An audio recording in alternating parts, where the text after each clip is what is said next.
Muy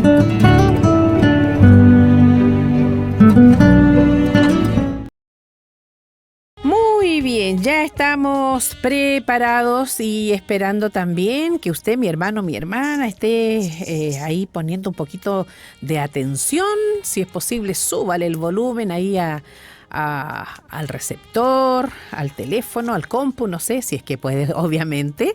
De todas maneras, decirle que ustedes saben que todas las conversaciones quedan grabadas para después oírlas en un momento con más calmita, ¿ya? Y vamos a entrar entonces a esta conversación en esta mañana. Nos acompaña la doctora Carolina Inostroza. Ella es pediatra, especialista en medicina de adolescencia.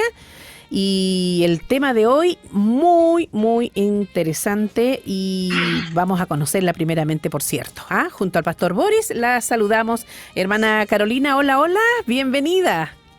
Hola, ¿cómo están? Muy bien. Qué bueno. Gracias por la invitación. Bueno, Carolina, qué bendición poder tenerte, conocerte y también tratar este tema que es de tanto interés para tantas familias, un tema que nos convoca en esta jornada por el tiempo que compartimos acá en Armonía, en la radio. Son muchas las consultas de padres, de tíos, de abuelos y también de pastores, ¿por qué no decirlo?, referente al tema de adolescencia. Pero antes de ir ya al tema en sí, con las preguntas que queremos tener respuestas tuyas. Queremos conocerte. Cuéntanos tus estudios y esta especialidad que también creo que es importante que podamos conocer. Bueno, contarles que estudié en la Universidad Católica, estudié medicina, después estudié pediatría y después hice una subespecialización en medicina del adolescente. ¿Ya? La adolescentología es una especialidad que no es tan nueva, pero que en nuestro país no es tan conocida y se enfoca en realidad en la salud integral desde un enfoque biopsicosocial de los adolescentes, ¿ya? Que nosotros lo definimos como operacionalmente entre los 10 y los 19 años de edad. Estudié, bueno, en la Universidad Católica, como les decía, hice toda mi formación hasta como subespecialista, pero también, gracias al Señor, me pude formar en España, en la universidad, en el Hospital Universitario de La Paz, de Madrid, y también he tenido oportunidad de hacer harta investigación y presentar esos proyectos también en Estados Unidos, en un congreso de adolescencia, con respecto a trastorno de la conducta alimentaria y calidad de vida. Y acá en Chile, bueno, hacer investigación acerca de transición en enfermedades crónicas. Y eso en general, actualmente estoy trabajando con algunas fundaciones, así que podemos conversarlos más adelante también. Sí, por cierto, vas a estar dentro ahí de la conversación. Quizás un poquito de curiosidad, ¿qué te llamó la atención? ¿Por qué fueron los estudios hacia la adolescencia? ¿Qué pasó? ¿Por qué te decidiste por esto? Bueno, cuando estudiaba medicina, la verdad es que me gustaba mucho el tema de cómo poder llegar a un diagnóstico a partir de la historia clínica y ahí por eso estudié pediatría, porque me gustaba el tema de los niños, pero cuando ya estaba en pediatría me di cuenta que la adolescencia era la etapa como, según lo que yo pienso, una de las etapas más fundamentales donde podemos intervenir con respecto a la toma de buenas decisiones, de conductas para el día de mañana. Y creo que eso fue, aparte de que me encantan los adolescentes, creo que me hacen la vida mucho más feliz. Por eso quise especializarme en ellos. Y bueno, y entendiendo también que la salud no es solamente la ausencia de enfermedad, sino que tiene que ver con un equilibrio entre varias otras cosas. Entonces, creo que esta etapa fundamentalmente es muy importante para poder actuar como médico. Así es, así es. Excelente, entonces. Comenzamos a compartir hoy día el uso de las nuevas tecnologías, cuáles son las ventajas y peligros, ya que estamos rodeados y nuestros, incluso adolescentes, pero también niños ya a muy temprana edad están, ¿verdad?, con algún aparatito tecnológico. Entonces, tú nos compartes, por favor, acerca de esto. Bueno, primero que todo contarles que la adolescencia, como les decía, es difícil de definir, ¿ya? Pero este tema de las nuevas tecnologías es transversal. Para hablar de adolescencia vamos a hablar entre los 10 y los 19 años, pero la verdad es que es difícil ponerle un tope en la edad superior, porque para algunos adolescencia termina cuando uno es capaz de pagar sus cuentas por sí solo y es independiente económicamente. Entonces, la verdad es que hay varios que nos quedamos en la adolescencia después de los 19 años. Ajá. Así que Hoy día más bien se habla de población joven que hasta los 24 años, ¿ya? Para poder incluir un poco más, Ujú. entendiendo que esto es una cosa que va en un proceso de evolución también. Pero obviamente el tema de las nuevas tecnologías es algo que es transversal, sobre todo que anteriormente la Academia Americana de Pediatría y todas las recomendaciones decían que ojalá los niños antes del año no tuvieran acceso a ningún tipo de pantalla, ya sea televisión, dispositivos electrónicos, celulares, tablets, pero hoy en día es casi imposible y la verdad es que antes de los 4 años ya los niños se están conectando porque la verdad es que hay clases que son virtuales y por lo tanto ya están expuestos a esto. Entonces no hay una cuestión que es un costo versus un beneficio. Sí. Y en ese sentido, bueno, contarles que un poco antes de poder entrar a este tema y por qué es Ajá. tan relevante, comentarles que, bueno, las principales causas de muerte en adolescentes, a pesar de que no es una etapa en donde muera mucha gente, pero sí hay mortalidad, tienen que ver más bien relacionadas con causas externas, que es lo que conversábamos, que tienen que ver con accidentes de tránsito, suicidio y homicidio. Homicidios, gracias a Dios, aquí en Chile no hay tanto, ¿ya? Pero sí el accidente de tránsito y los suicidios son las principales causas y los suicidios están alcanzando los accidentes de tránsito en esto.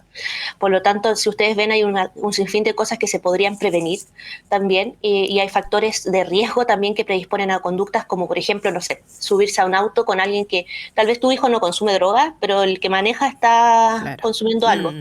Entonces, claro, no hay una percepción de riesgo.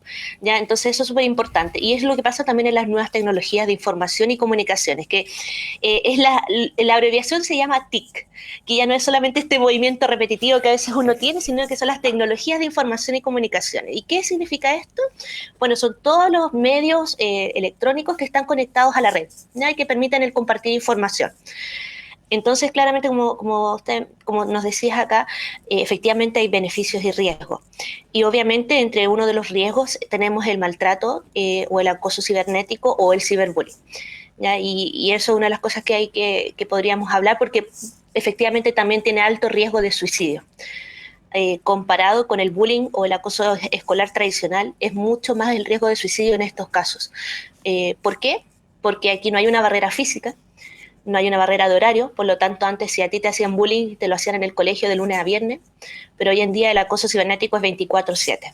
Entonces tu hijo puede estar en la pieza muy tranquilo, tú porque tu hijo está tranquilo ahí, pero no sabes qué está pasando en ese mundo virtual que es tan real como el fuera de la pantalla.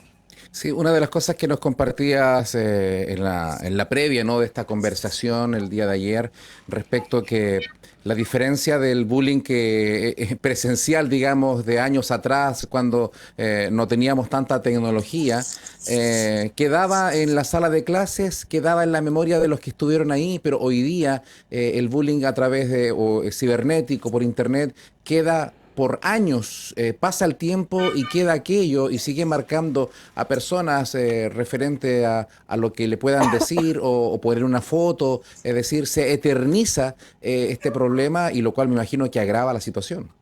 Claro, sí, efectivamente, bueno, para definir ciberacoso o ciberbullying, podemos decir que es cualquier persona que a través de las nuevas tecnologías haga alguna acción para dañar a otro.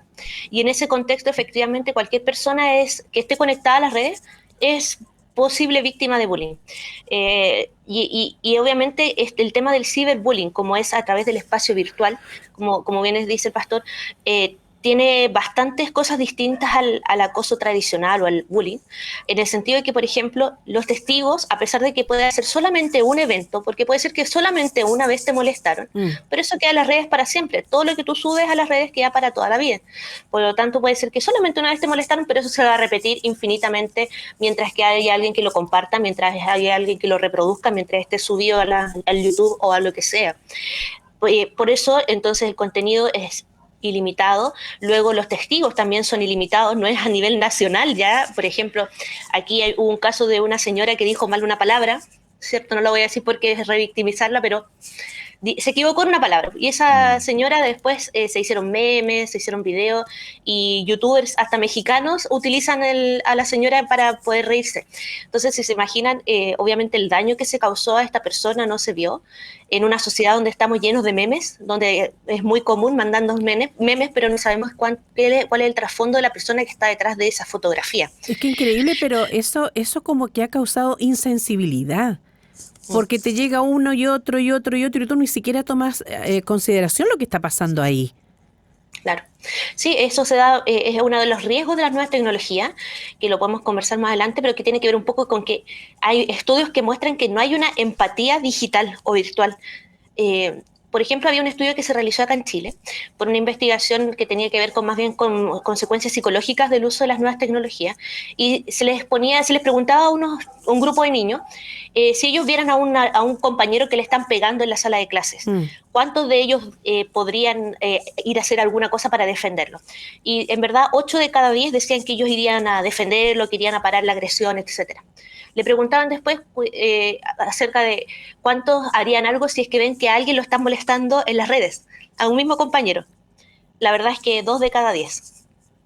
Y creo que, y eso es un punto fundamental, Mm. o sea, ¿cuál es la educación que nosotros tenemos como entender que el maltrato virtual es maltrato real? Y esto no son palabras mías, sino que incluso también de la PDI, que impulsó una campaña contra el tema del maltrato en las redes sociales, que es realmente dañino e incluso más dañino que el que nosotros conocíamos antes. Entonces, aquí vamos con un tema de educación fundamental. Probablemente no todos acá somos usuarios expertos de las nuevas tecnologías, pero sí por lo menos nuestros hijos o nuestros adolescentes que tengamos en la casa o nuestros bebés o nuestros niños ya están expuestos. Entonces, es nuestra obligación saber, tal vez no ser experto en eso, pero sí saber que tenemos que educar también con la extensión hacia lo que es lo virtual, porque es tan real como lo que está fuera de las pantallas. Ahora me imagino que como se está en desarrollo, se está conformando la personalidad, muchas veces, o quizás la pregunta sería, los adolescentes que reciben este ciberbullying, si lo comunican a temprano momento a los padres o dejan pasar más tiempo, se lo guardan y después cuando ya se acumula, cuando ya casi se desborda, lo comunican. ¿Cómo está esa relación? Me imagino que quizá cada experiencia será distinta, pero ¿qué nos puedes hablar acerca de eso? Sí, la verdad es que, bueno, la adolescencia en sí, que es esta etapa, algunos hablan de la transición entre la niñez y la adultez, es una etapa completamente importante porque es una etapa donde el adolescente pasa de ser completamente dependiente cuando es un bebé, un niño, a ser una persona, no me gusta decir independiente porque uno nunca lo es, más bien interdependiente de otras Mm. cosas, ¿ya? Pero se asume una cierta autonomía y esto claramente no tiene que ver no es como proporcional muchas veces la autonomía que nosotros tenemos con el grado de madurez que los adolescentes tienen. ¿Ya?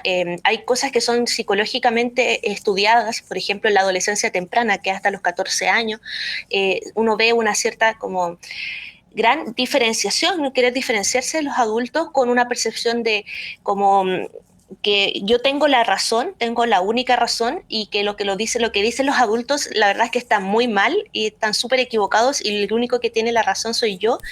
Obviamente no todos los adolescentes son así, pero sí se ha visto que hay algunas conductas que tienden a eso. Tienen que ver un poco con el desarrollo cerebral, que el lóbulo prefrontal, que es el que tiene que ver con el control de la impulsividad, se desarrolla más tardíamente. Por lo tanto, se da esta conducta de decir, yo no lo voy a contar a mi papá o a mi abuelo o a mi familiar cercano lo que me está pasando porque no me va a entender. Entonces, claramente vemos, lamentablemente, muchas veces que estas situaciones se mantienen en lo oculto, más que nada también por la vergüenza que puede significar el ser víctima o también la vergüenza de poder haber sido un abusador o victimario también, que es algo que tenemos que nosotros poner un foco de atención también ahí.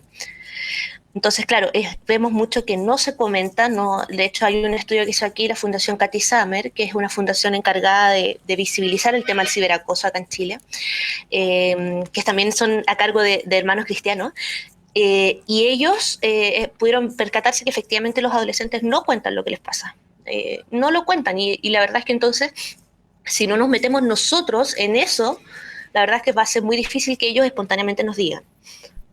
Ahora, este tema es un poco complejo respecto a la posibilidad de que los padres no tengan el permiso legal, por así decirlo, de revisar las redes sociales, que hoy día también es discusión incluso de proyectos de ley, que pareciera que va camino a que los padres no van a poder revisar sin el consentimiento los celulares, por ejemplo. Muchas veces se transforma en un refugio o en una cárcel también, en lo que ellos viven, al no compartirlo y los padres quizás más adelante no van a poder ni siquiera saber lo que está ocurriendo. Por supuesto. Y bueno, y en ese sentido es muy importante el poder educar. Creo que hoy en día nosotros siempre vamos como un poco atrás de los adolescentes. No solamente hablo yo como experta en medicina del adolescente, porque la verdad es que no soy experta en ser madre de adolescentes, no he tenido todavía esa bendición aún, soy mamá de una bebé. Por lo tanto, hablo desde un poco desde lo que la fundamentación de la medicina nos habla, no quiero parecer una experta en todo.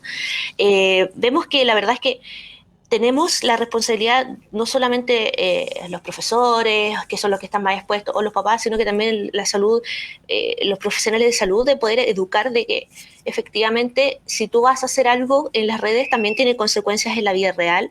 Creo que claramente lo que nosotros comentábamos antes, que ojalá los adolescentes no tuvieran un celular antes de los 14 años, que fue algo que se trató de impulsar en Francia. Ujú. Hoy en día es casi como imposible, entendiendo que a pesar de que hayan familias que lo logren, el poder interactuar a través de las redes es parte como de la socialización habitual de no solamente los adolescentes, sino también de los adultos en el contexto de pandemia. Como que Que es se un poco normalizó, po.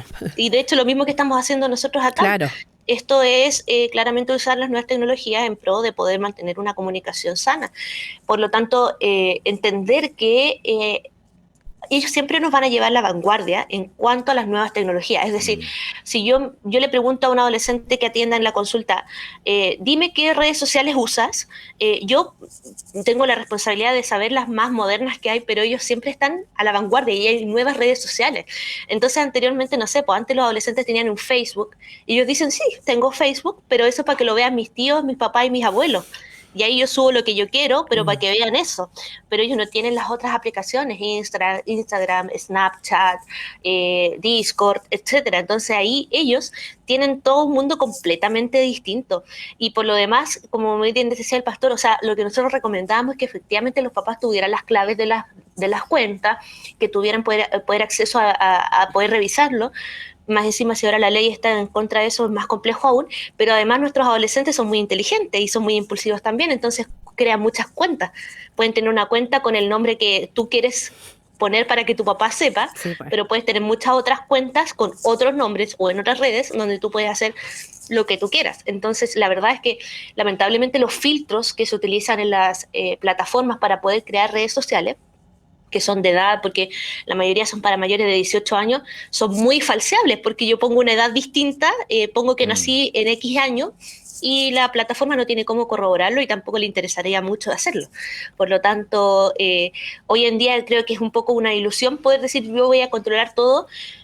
Lo que mi adolescente haga en las redes, No se puede. si no hay un marco más bien de una educación precoz, y también lo que yo hago es tratar de un poco visibilizar que esto, las redes sociales tienen, o las nuevas tecnologías tienen muchas ventajas que hay que aprovecharlas. De hecho, lo que estamos haciendo ahora es eso, educar con fundamentos firmes, pero también tiene muchos peligros. Entonces, poner un poco en conocimiento a los papás de que, ok, tu hijo está con el celular o está con el computador y tú te quedas tranquilo porque está en la pieza y no le pasa nada, pero efectivamente esto no es así, y lo hemos visto en las noticias últimamente, casos terribles de personas de niñas que han sido víctimas de abusadores, que han concertado citas a través de las redes sociales. Entonces, claro, uno dice en pandemia no sale mi niña, pero no sabes con quién está hablando detrás. Y no solamente en las redes sociales, sino que también esto es muy importante en el tema de los videojuegos. Yo creo que la mayoría de mis adolescentes que hoy día puedo atender me cuentan que por lo menos juegan 3-4 horas al día de videojuegos. Aparte de todo el daño que eso puede generar al sueño, a la atención, al daño ocular, etcétera, Así es. también el videojuego trae acceso a redes sociales, como el Discord, por ejemplo, donde hay muchas redes de pedofilia que aprovechan esas redes sociales para poder conversar con los niños y pedirles algunos tipos de contenido sexual.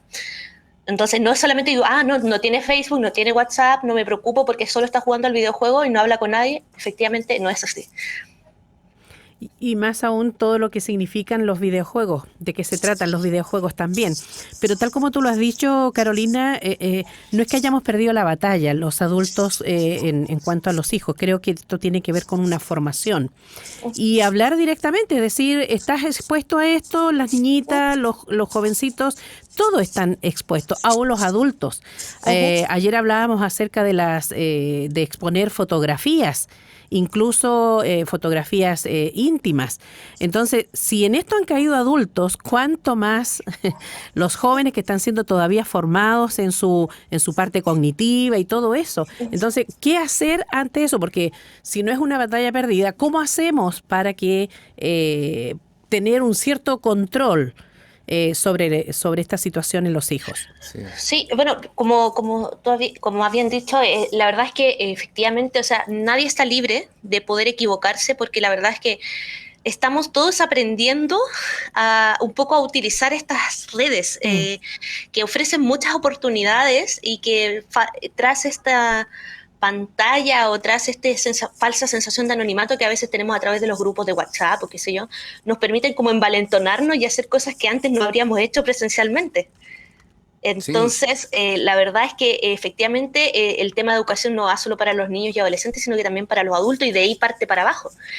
Y en ese sentido entender que antes, no sé si han escuchado este concepto de que se hablaba de los nativos digitales y los migrantes o inmigrantes digitales, que tienen que ver con un concepto que partió en el 2001 por un crítico de la educación en Estados Unidos, que es Prensky, que él hablaba de que todos los que habían nacido después de los 90 eran nativos digitales, que es decir, que nacían con el tema del cerebro adaptado a las nuevas tecnologías. Por lo tanto, un niño o un bebé, y lo vemos, probablemente muy rápido va a saber desbloquear un celular, muy rápido sabe sacar los controles parentales. Es súper importante saber que hay estudios que muestran que a los 5 años la mayoría ya sabe sacar los controles parentales. Todo esto que uno pone así como de restricciones para que los niños en YouTube, no sé, no se metan a todo, ya lo saben sacar. Entonces es un cerebro que viene adaptado a un nuevo lenguaje digital y nosotros lo vemos. O sea, mi hija tiene 11 meses casi y ella la verdad es que agarra el control de la tele y mira la tele y la cambia. Sabe que el control apunta a la tele y es una cuestión que uno diría, pero que esto es algo, ella es súper dotada. Y no, la verdad es que es un cerebro que está probablemente adaptado. Se habla de una tecnología intuitiva, por lo tanto, de alguna manera intuyen cómo llegar y llegan. Y claro, y entonces se habla de que nosotros, que los que habíamos nacido entre los 90, éramos inmigrantes digitales y un poco vamos a estar, lo que hablaba de este concepto, lamentablemente siempre en la desventaja de que no es nuestro lenguaje de nacimiento, entonces nosotros nos tenemos que adaptar a este lenguaje y por lo tanto lo que se recomienda es como utilizar también lo que nuestros hijos o nuestros adolescentes saben para poder adaptarnos de manera saludable a estas nuevas tecnologías. Eso era un poco, me gustaba de esta visión porque creo que tiene muchas cosas, pero la verdad es que ya en el 2014 el doctor White de la Universidad de Oxford hizo una nueva investigación y hablaba de que la verdad es que este es un poco un concepto obsoleto y hoy en día más bien hablamos de residentes y visitantes digitales y tiene que ver con que no es algo dependiente de la edad y la verdad es que por ejemplo ustedes en este momento están siendo unos residentes digitales porque saben utilizar las tecnologías, están hablando por plataformas, hacen su trabajo a través de plataformas digitales, ¿ya? Y eso es independiente de la edad. Pero también puede ser que en otros contextos yo pueda ser más bien un visitante digital porque utilizo las tecnologías muy poquito para algunas otras cosas. Hoy día vemos que la mayoría de nuestros adolescentes son casi todos residentes digitales porque casi todo lo hacen online, o sea, estudian online, sus trabajos lo hacen online, socializan online, juegan online, etcétera. Entonces, claro, probablemente hay más probabilidad de que una persona que sea más joven tenga más bien conductas de un residente digital, pero no es excluyente por la edad. Y eso es la verdad que es bastante alentador. Ya, porque independiente que nuestros niños, niñas y adolescentes sepan usar las tecnologías como, entre comillas, hacerlas funcionar, como dice el pastor, porque efectivamente hay un cerebro que te dice todo es intuitivo. De hecho, hay estudios que muestran que los adolescentes no leen manuales porque ellos asumen que todo es autoexplicativo. Entonces, claro, eso tiene que ver con el tema de que claro, ellos piensan distinto, pero no saben usar las tecnologías de manera responsable. Entonces, ni de manera segura. Entonces ahí nosotros les llevamos la ventaja en eso, porque obviamente somos los que tenemos que educar y obviamente hemos vivido más que ellos. Y en ese sentido, y entendemos un poco más las consecuencias de los actos. Y en ese sentido, o sea, esto es como completamente esperanzador de decir, ok, yo no soy un nativo digital, no nací después de los 90, pero eso no significa que yo no sepa, no pueda poder enseñarle a mi hijo, a mi hija, a mi nieto, etcétera, de que hay peligros efectivamente en las redes y que no es inofensivo. Muy bien lo que decía la hermana, el tema de hoy en día es muy común en la sexualidad del adolescente, y no solamente del adolescente, sino también de los adultos, el enviarse fotos de los packs o nudes, ya que es nudes de desnudo en inglés, que significa mandar fotos íntimas de tus partes íntimas con poca ropa, ¿ya?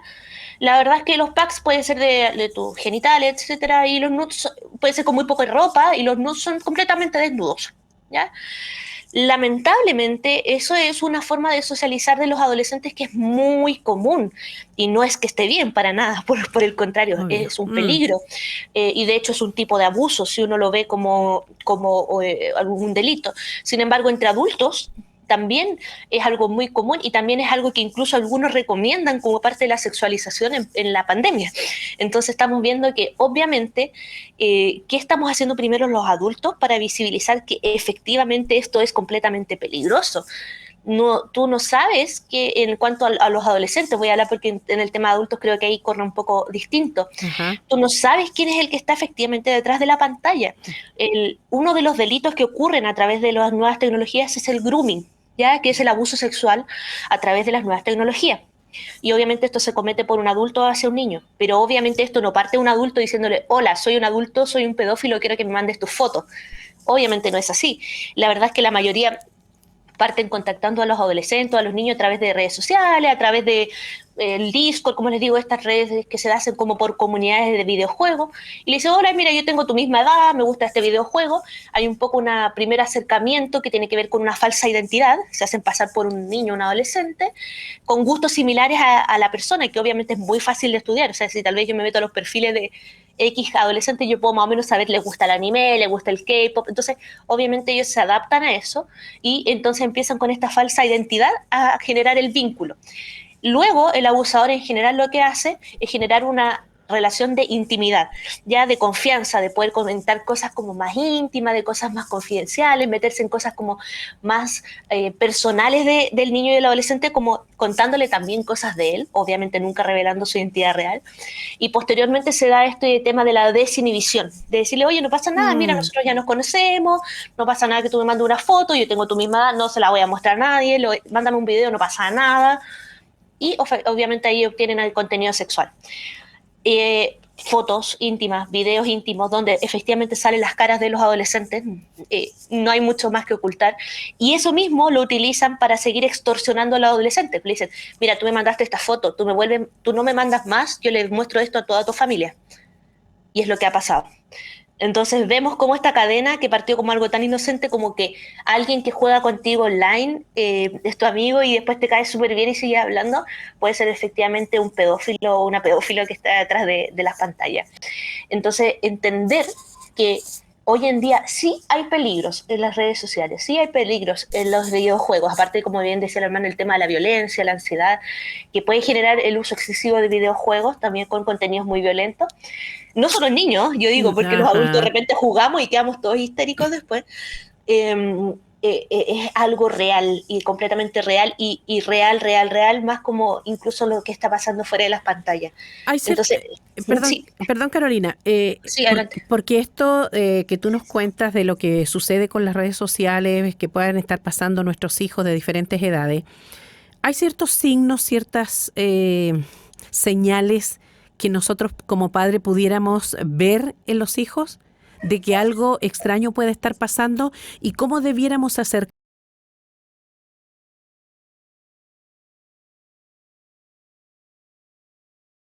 Bueno, has tocado un punto súper importante. La verdad es que en este tema del ciberacoso, el ciberbullying, hay tres actores principales. Ya, no solamente la víctima, no solamente el que recibe el ataque, sino que también, como es un caso de menores de edad, también tenemos los abusadores o los ciberbulliers o las personas que cometen el abuso, ¿cierto? Porque el que lo comete también, no hablando de grooming, estamos hablando solamente de ciberacoso, que no fue un delito, también es un adolescente que probablemente empoderado por las redes sociales también le dio por atacar a alguien, ¿cierto? Entonces, o nosotros mismos a veces atacamos a alguien, le damos like a una cosa, al que, no sé, invento, el presidente se cayó, se sacó la mugre, muestran la foto y todos le damos like al meme donde sale.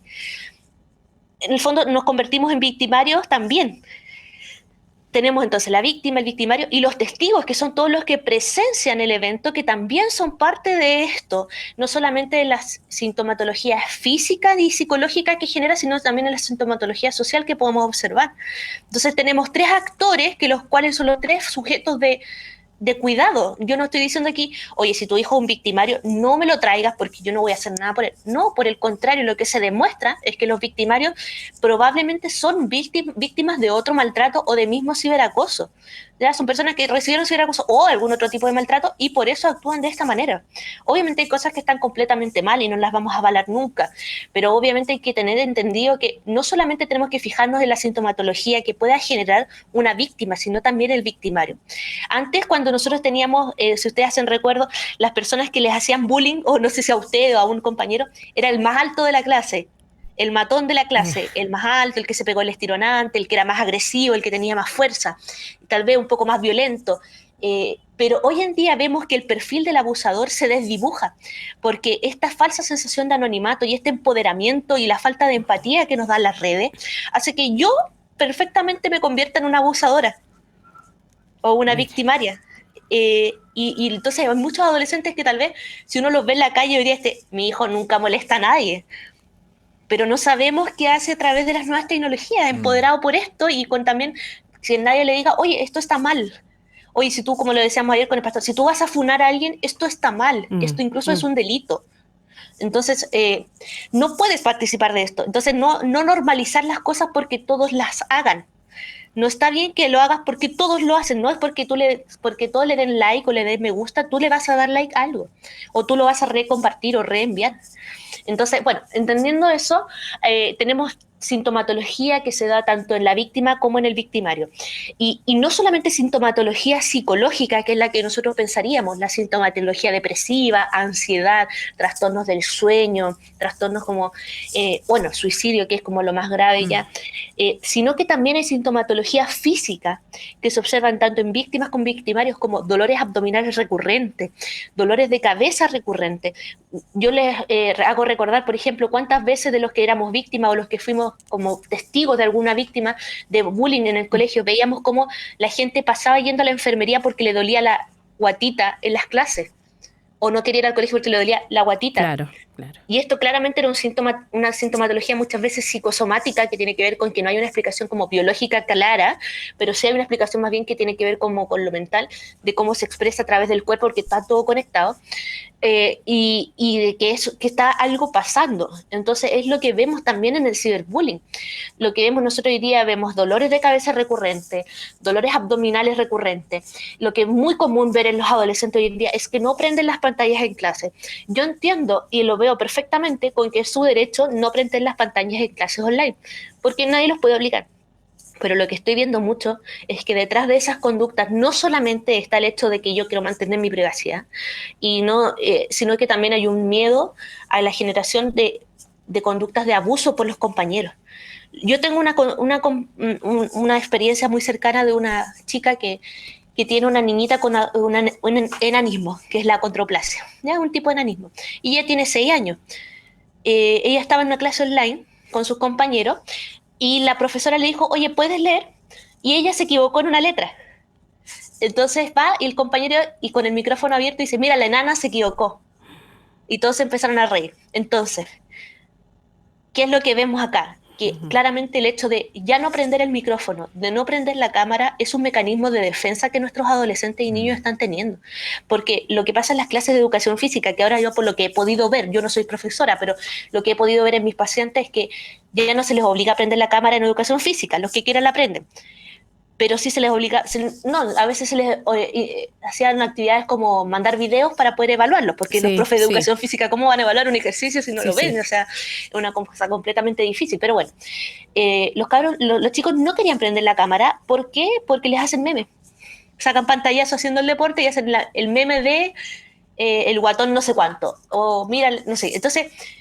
Ok, que yo creo que si nosotros nos ponemos en esa situación, claramente yo tampoco lo haría, sobre todo por el tema de que claramente la pandemia también ha incidido en cambios de aspectos físicos, pero imagínense aún más en un adolescente donde su configuración de autoestima e identidad está muy formada por la percepción que tiene él mismo acerca de su cuerpo y de lo que percibe, de que los otros perciben acerca de él. Entonces, veo eso como una sintomatología hoy en día muy, muy clara de los síntomas de ansiedad, de conectarse a clase, de que te pidan decir presente con el micrófono abierto. Eso que ya genera un nivel de ansiedad, me muestra la verdad de lo que está pasando, que no sé si volviendo a clases presenciales va a mejorar mucho, pero vemos que es una cuestión que es completamente real y ahora nosotros como adultos lo visualizamos más, pero que antes de la pandemia esto ocurría y ocurría con consecuencias mortales igual. De hecho, si ustedes se fijan, los tiroteos en Estados Unidos, que gracias a Dios aquí no ocurren tanto, ocurren en muchas personas que son víctimas de bullying o ciberbullying. De hecho, una de las cosas que se ha visto es que una persona que es víctima de bullying o ciberbullying tiene 8 veces más probabilidad de llevar un arma al colegio. Wow. Entonces vemos que la sintomatología es tan diversa, tan diversa. Sí, sí. Entonces la verdad es que es muy difícil tal vez decir, mire, a esto es una receta de cocina. Si usted ve que su hijo, no sé, le duele el abdomen 3 veces al día, no, la verdad es que es muy diversa la sintomatología. Entonces yo creo que más que buscar una sintomatología, hoy en día tenemos que conversar el tema y ponerlo en la mesa. Eso yo creo que es más importante. Bueno, me Pero imagino obviamente existen signos. que todo esto se agudiza con el tema de la pandemia, con las cuarentenas. Ahora están habiendo algunas puertas que se están abriendo a poder socializar, pero por muchos meses no ha sido así. De hecho, no solamente en el tema de colegios, sino también en el tema de iglesias pasa lo mismo, pantallas que no se prenden en reuniones de adolescentes, de iglesia, y en algunos lugares quizás algunos llaman agotamiento pandémico u otras situaciones como las que estás mencionando, hacen que más que reuniones virtuales que están tan acostumbrados a tener, quieren tener reuniones presenciales. Es decir, el adolescente me imagino que quiere compartir con sus pares, con sus amigos. Hay una necesidad, me imagino, de socializar y cuando no se da, trae consecuencias. ¿Será así?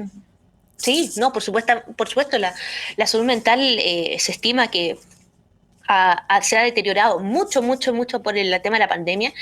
De hecho, nuestras cifras son peores acá en Chile porque solamente por el hecho de la pandemia se asocia que hay un deterioro de la salud mental muy importante, pero nosotros también veníamos de un estallido social que nos llenó Sí, pues, de independiente de inseguridad, lo que sí. pensáramos, claro, una sensación de inseguridad, de inestabilidad. Entonces, sumado a eso, la verdad es que nuestras cifras hoy en día son completamente alarmantes. La verdad es que yo trato de derivar a veces a un paciente a un psicólogo para poder tener herramientas prácticas de ayudarlo a ponerse a manejar horarios o cosas, y la verdad es que no, están colapsados.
Carolina, tremendo, intenso todo lo que nos compartes.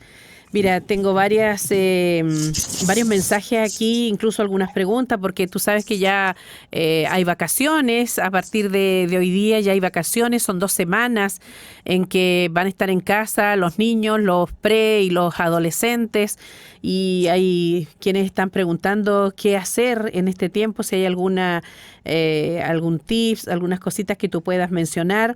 Y acá también, ante todo esto, porque si bien es cierto, hay una audiencia vasta en este momento, pero la mayoría de los hogares, ¿verdad? Los papitos creyentes en Cristo dirán, bueno, ¿y dónde queda Dios en toda esta situación? ¿Cómo hacemos para que nuestros adolescentes, incluso yo he escuchado a pastores que escriben o hablan por muchos años ya, en que dicen que es la edad en que ellos están más permeables a recibir del Señor?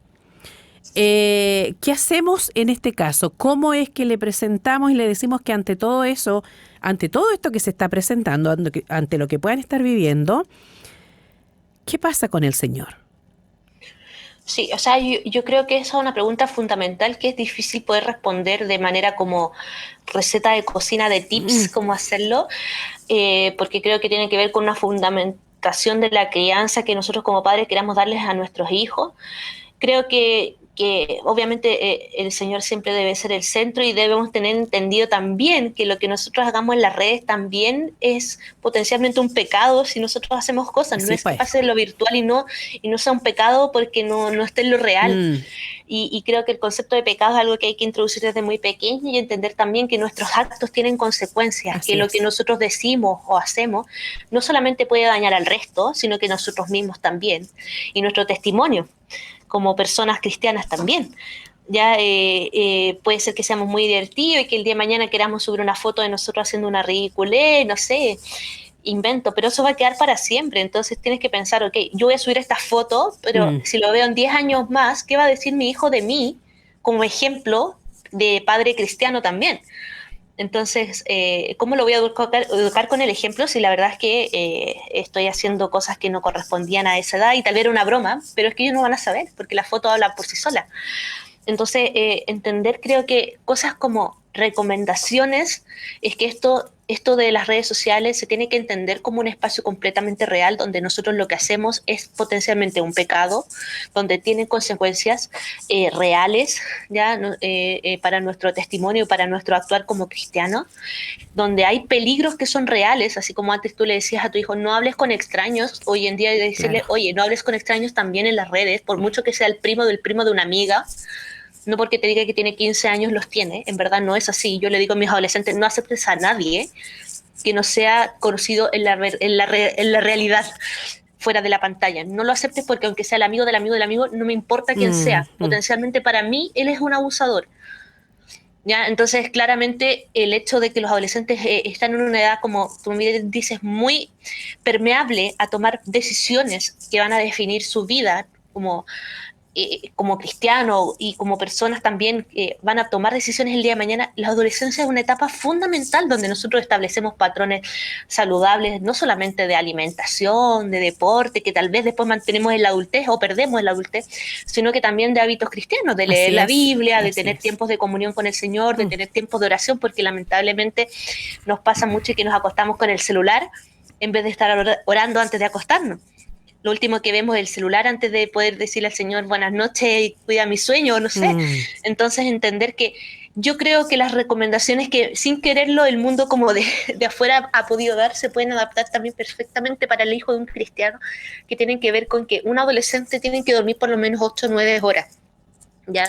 De hecho, 9 horas y cuarto es como lo ideal de un adolescente. Es la noche porque el sueño no se recupera. Entonces, entender que hay que hacer rutinas, independiente que estemos en pandemia, independiente que estén de vacaciones, rutinas donde se mantengan horarios de sueño establecidos, donde se mantengan horarios de despertarse y acostarse completamente similares de lunes a viernes, donde se mantengan horarios de alimentación, donde hayan comidas libres de pantallas o de tecnología, es decir, guardar el celular, apagar la tele y por lo menos una comida al día, poder conversar de lo que te pasó en el día, de enfrentarlo como padres cristianos y poder dar también un ejemplo y una guía como padres cristianos, entendiendo también, y esto es súper importante, que no solamente se lo digo a los papás cristianos, sino que a todos los que somos papás, que muchas veces nosotros nos ponemos desde una posición muy intocable, así como, ¿cómo te fue en el día, hijo? Y le cuentas cómo te fue a ti, y dice, no, me fue súper bien, pero uno no le cuenta lo malo que le pasó, ni cómo actuó frente a una situación difícil. Es verdad. Creo que es importante también, como decía en el libro de la Fundación Catizame, donde ellos cuentan su experiencia, mostrarse también como, ok, también yo soy vulnerable a que algo malo me pase, y cómo puedo actuar frente a eso. Porque si yo le muestro a mi adolescente que yo soy intocable, que soy perfecto, que soy intachable, obviamente ellos ven algo distinto en mí, pero tampoco me van a contar qué les está pasando, o si se equivocaron en algo que hicieron mal a través de las redes, o si les está pasando algo malo, porque yo no los voy a entender porque yo soy intocable. Entonces, cuán importante es poder tener espacios libres de pantallas, tener rutinas diarias donde decir, ok, tú puedes jugar, puedes socializar con tus amigos y está perfecto mientras lo hagas como seguro y efectivo, etcétera, pero obviamente también decir, este espacio es nuestro. Yo digo que igual es importante, yo sé que estamos todos colapsados de tiempo y que es difícil poner una limitación entre lo que es el trabajo online, el trabajo en la casa o trabajo afuera, pero sí el adolescente es súper importante poder decirle, mira, tú vas a tener este espacio, no sé, invento, 1 o 2 veces por semana, vamos a comer algo que a ti te guste, vamos a conversar, pero no vamos a hacer nada, no vamos a ver películas, podemos jugar un juego de mesa, podemos volver al dominó antiguo, podemos jugar al Gran Santiago, no sé, invento, pero sin nuevas tecnologías y reírnos a partir de eso y que ahí salga la conversa o de pronto sin mucho juego más, ir con la conversa directamente, oye, mira, esto pasa, esto está mal, esto está bien, esto es un pecado y así, y sucesivamente. Y como les digo, extender el tema de la educación del pecado también hacia las redes, porque es algo tan real como lo que está fuera de las Sí. pantallas. Así es. Ahora, estaba pensando, Carolina, respecto a la doble vida, que no se le puede achacar solamente a los adolescentes, Mm, porque cualquier persona, independiente de la edad, puede tener una vida privada y una vida pública, ¿no? Eso. Mostramos una cara para ciertos lugares, con los amigos somos de una forma, con otros públicos somos diferentes. Las fotos, subimos las mejores fotos según nosotros, ¿no es cierto? Hoy sí, día con los filtros aparecemos mucho mejor que en la vida real. Y hay hasta desilusiones entre lo que uno ve en la foto y después cuando nos encontramos. sí. Eso es parte también de la importancia de la imagen. Me imagino que en la adolescencia la imagen es muy importante. Hablamos acerca de los abusadores, de los que tratan de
Sí, o sea, creo que usted ha dicho algo fundamental. O sea, las redes sociales son lo más exitoso que nosotros tenemos en nuestra vida. O sea, nosotros no vamos a mostrar el plato por otros que nos comemos el día a diario. Vamos a mostrar el kuchen que compramos por delivery, que está exquisito y ay, aquí celebrando. Pero en el fondo, claro, uno da una imagen muchas veces que, como bien dice, un doble o triple o cuádruple estándar, porque los adolescentes tienen muchos perfiles también, y que efectivamente entender y decirle al adolescente, oye, esa imagen que tú estás proyectando ahí es algo completamente real, y no debes hacerlo porque el resto lo haga. O sea, entender y poder, eso es un poco lo que quiero decir yo, como problematizarlo, decirle, oye, mira, esto yo sé que ocurre y yo sé que muchas compañeras tuyas lo hacen, pero tú no lo puedes hacer porque tú eres una persona cristiana, tú no quieres, no queremos que no quieres dar este mensaje, no que en el sentido de que ok, porque no porque todos lo hagan tú lo vas a hacer. Creo que ahí es como el fundamental Mm. porque es peligroso y también decirle, o sea, todo lo que tú hagas hoy día queda para siempre. Si tú hoy día estás subiendo una foto provocativa tuya, y el día de mañana tú quieres dar una imagen completamente distinta, esa imagen ya quedó.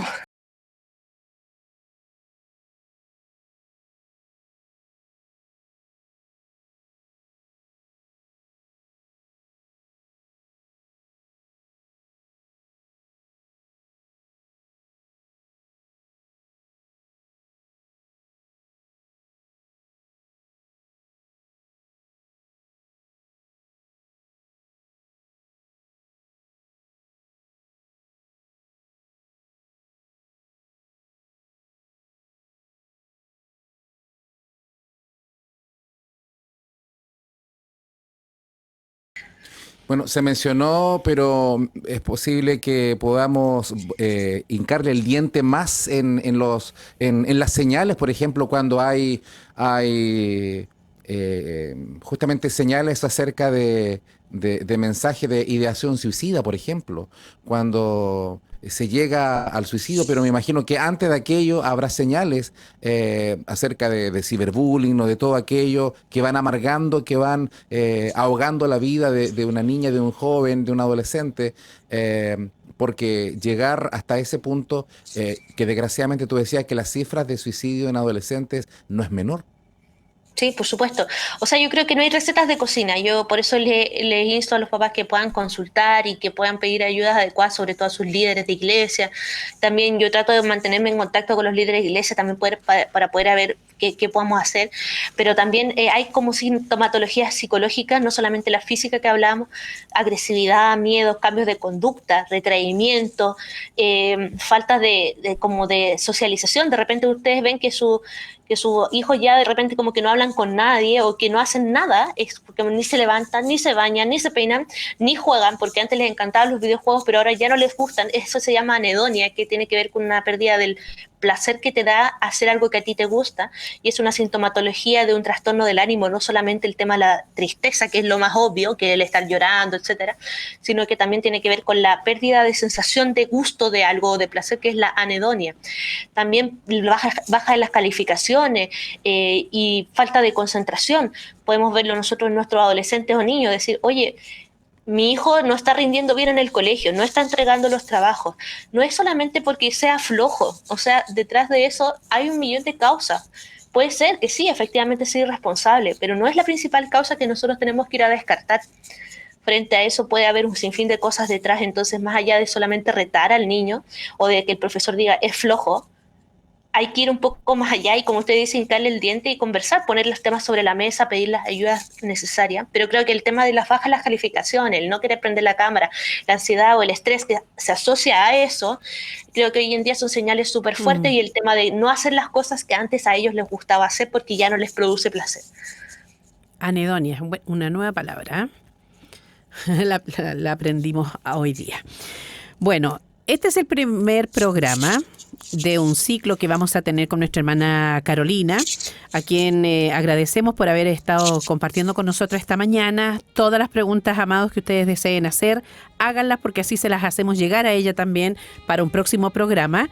Y desde ya decirles que lo pueden volver a oír este programa para compartirlo, tal como estaban diciendo ahí alguien, una familia desde Los Ángeles.